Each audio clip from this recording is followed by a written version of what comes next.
کیا کوئی عام مسلمان صحابہ کرام کے ایمان و کفر کے لیے جواب دہ ہے؟ مثلاً شیعہ ابو بکر عمر کے ایمان پر سوال کرتے ہیں، اہل سنت بھائی اس پر مناظرے کر رہے ہوتے ہیں۔ دیکھیں، اہل سنت جو مناظرہ کر رہے ہوتے ہیں وہ اپنی جگہ جسٹیفائی ہیں، ظاہر ہے ہم اہل سنت کے نزدیک شیخین یا خلفائے ثلاثہ رضی اللہ عنہم اجمعین وعلیہم السلام اجمعین نبی الاسلام کے جانثار ساتھی ہیں، اور ان کی توہین کرنا نبی الاسلام کا دل دکھانا ہے، جو ہم تک روایتیں پہنچی ہیں ان کی بنیاد پہ، تو یہ جسٹیفائی ہے ڈیفینڈ کرنا۔ باقی ان تک جو جھوٹی روایتیں پہنچی ان کی بنیاد کے اوپر انہوں نے کچھ عقائد اور نظریات گھاڑ لیے، اس بنیاد کے اوپر صرف علمی اختلاف تو ہو سکتا ہے، باقی اس سے آگے بڑھنا، ایک دوسرے کو کافر کہنا، قتل کے فتوے جاری کرنا، یہ بالکل غلط ہے۔ میں نے اسی ٹاپک پہ ایک ویڈیو ریکارڈ کروائی ہے، رسول اللہ کا قاتل کون صلی اللہ علیہ وآلہ وسلم، جس میں نبی الاسلام پہ جتنی مرڈر اٹیمپٹس ہوئی ہیں نا ان کی زندگی میں، وہ میں نے ڈسکس کی ہیں۔ پھر صحابہ کرام کی جو جانثاری ہے اس کو ڈسکس کیا ہے، اور صحابہ کرام کے حوالے سے جو الزامات ہیں کہ نبی الاسلام کو زہر دیا گیا، وہ زہر تو دیا گیا، یہ بات تو ہے، لیکن وہ ایک یہودیہ نے دیا تھا، صحابہ کرام نے نہیں دیا تھا۔ یہ سارے ٹاپک میں نے اس میں تفصیل کے ساتھ ڈسکس کیے۔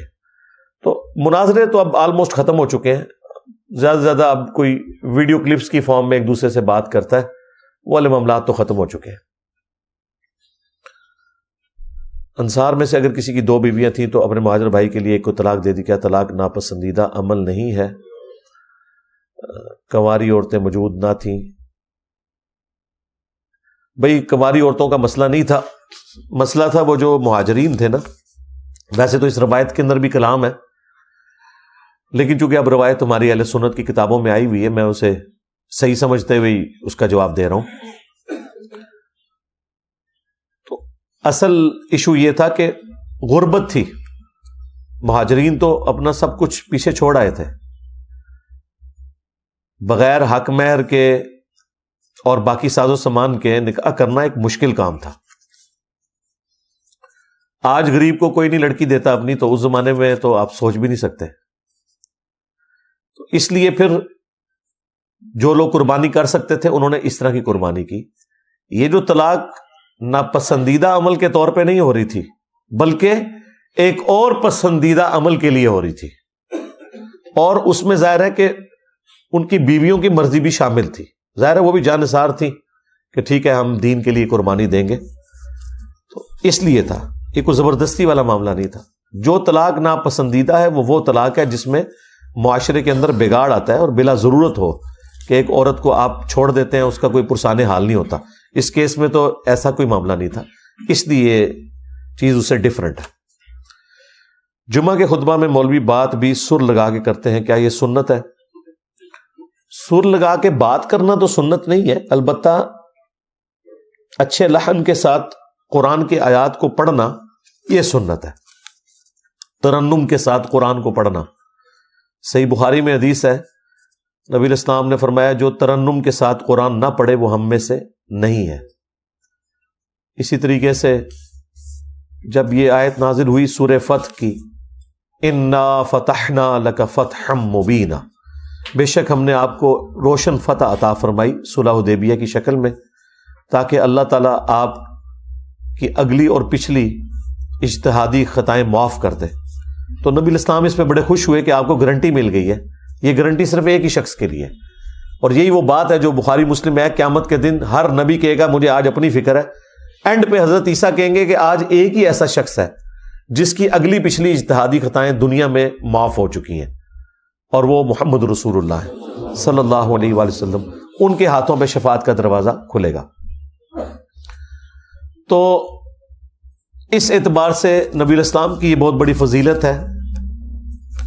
تو جب یہ آیات نازل ہوئی نا تو نبی الاسلام، بخاری مسلم کے الفاظ ہیں، بڑے ترنم سے ان آیات کو پڑھ رہے تھے اپنی سواری پہ، اور وہ صحابی کہتے ہیں کہ اگر میں چاہوں تو میں تمہیں وہ طرز لگا کے بھی بتا سکتا ہوں، لیکن مجھے خدشہ ہے کہ میرے گرد لوگوں کا جھمگھٹا اکٹھا ہو جائے گا کہ نبی الاسلام کو جس طرح میں نے ترنم سے ان آیات کو پڑھتے ہوئے سنا ہے۔ تو ترنم درست ہے قرآن کی آیات تک، لیکن جو یہ سریں لگاتے ہیں نا، گانوں والی سریں، اس سر میں قرآن پڑھنا بھی غلط ہے. رہا تقریر والا معاملہ تو ظاہر ہے اس کے اوپر تو کوئی شرعی گرفت نہیں ہوگی. جب لوگ سنیں سننے کے عادی ہیں تو ٹھیک ہے سنیں، تو اس پہ کوئی شرعی گرفت تو نہیں ہو سکتی. آکورڈ ضرور لگتا ہے لیکن وہ ہمیں لگتا ہے، گاؤں کے لوگوں کو تو بغیر سر کے مزہ ہی نہیں آتا، تو اس پہ کوئی شرعی حکم نہیں لگتا. بات درست ہو رہی ہے نا، چاہے سر لگا کے، کوئی مسئلہ نہیں، بات صحیح ہونی چاہیے. تم میں سے جو صاحب استطاعت ہے وہ نکاح کرے. موجودہ دور میں صاحب استطاعت سے کیا مراد ہے؟ صاحب استطاعت وہ ہے جو بیوی بچوں کا خرچہ اٹھا سکتا ہے. وہ ہر بندے کے لیے ڈیفرنٹ ہے. اپنے کفت میں شادی کرو جو سنن ابن ماجہ میں آیا، ہم پلہ لوگوں میں.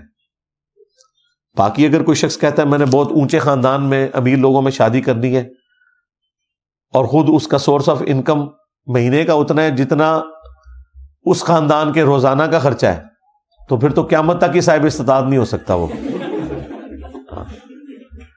تو اپنے ہم پلہ لوگوں میں آپ نے کرنا ہے. صاحب استطاعت سے مراد جس طرح کا آپ کا لیونگ سٹینڈرڈ ہے نا، آپ اپنی 2 وقت کی روٹی، مکان کا کرایہ، کھانا پینا، پہننا یہ افورڈ کر رہے ہیں، بس اسی لیول کی کسی عورت سے شادی کر لیں تاکہ وہ ان حالات میں آپ کے ساتھ خوش و خرم زندگی گزارے. بس یہ صاحب استطاعت ہونا ہے. بہت ساری چیزیں یاد کرنے کا طریقہ، جیسا کہ آپ کو حدیثیں نمبرنگ کے ساتھ یاد ہے، بڑا آسان طریقہ ہے، بیان کریں. میں کوئی رٹے تو نہیں مارتا بیٹھ کے. آج میں نے آپ کے سامنے 1 گھنٹے پورا لیکچر دیا ہے اور زبانی دیا ہے، لیکن میں نے اپنے پاس سب کچھ لکھا ہوا ہوتا ہے یہ، تاکہ میں کوئی بات بھول نہ جاؤں. پھر جب وقفہ ہوتا ہے اس میں میں دیکھتا ہوں کہ کوئی میرا پوائنٹ رہ تو نہیں گیا. چونکہ میں نے الحمدللہ ایک ریگولر اس کام کو مشن بنایا، اس لیے ضرورت نہیں پڑتی، کوئی چیز رہتی نہیں ہے. لیکن چیزوں کو نوٹس کی شکل میں لکھنا، پھر بار بار لوگوں میں بیان کرنا، تو آٹومیٹکلی چیزیں یاد رہ جاتی ہیں. آپ نے جو کام بار بار کیا ہوتا ہے وہ آپ کو یاد رہتا ہے. آپ کو کئی دوستوں کے موبائل نمبر زبانی یاد نہیں ہے، کیونکہ بارہا آپ نے ان کو ڈائل کیا ہوگا. خیر جب سیو کر لیں تو اب تو زبانی مجھے تو اکا دکا نمبر ہی یاد ہوتے ہیں، ادروائز اب تو ضرورت ہی نہیں پڑتی. زیادہ تر تو اپنا نمبر ہی یاد رکھنا پڑتا ہے لوگوں کو، دوسروں کو بتانے کے لیے. تو بار بار بولنے سے، بیان کرنے سے چیزیں خود بخود یاد رہ جاتی ہیں. یہ ٹیچرز دیکھیں نا جو ٹیچنگ کی فیلڈ میں ہیں، ہمارے تو ٹیچرز تھے کئی فزکس کے، کیمسٹری کے، انہیں تو نومیریکلز کے آنسرز بھی زبانی یاد ہوتے تھے. اتنی دفعہ آپ 10 سالوں سے ایک ہی نومیریکل سالو کر رہے ہیں تو خود بخود یاد رہ جاتا ہے. تو یہ اس کا طریقہ ہے. نوٹس بنائیں، لوگوں سے بیان کریں اور بار بار، تو انشاءاللہ یاد رہ جائے گا. رفع الیدین کرنے کی وجہ سے والدین دوست ناراض ہیں تو کیا ترک رفع الیدین سے نماز پڑھ سکتا ہوں؟